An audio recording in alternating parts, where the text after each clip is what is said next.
Hey everybody, so I'm just going to quickly talk about the new release, StudioWeb 5, which is largely a UI and UX release. It turns the whole system into a responsive site, so you can now learn on your smartphones, your tablets, and of course computers. With the upgraded UI, we've made some enhancements in terms of speed, so you should see things are a lot zippier.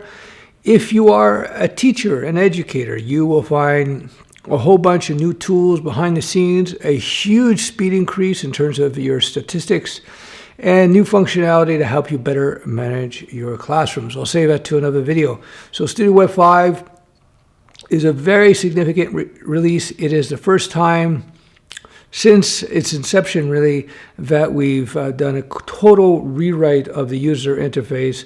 It's modern, it looks good, it's simple. It makes the system easy to use. It makes learning to code that much easier. Thanks for watching, and there'll be much more to come. Bye-bye.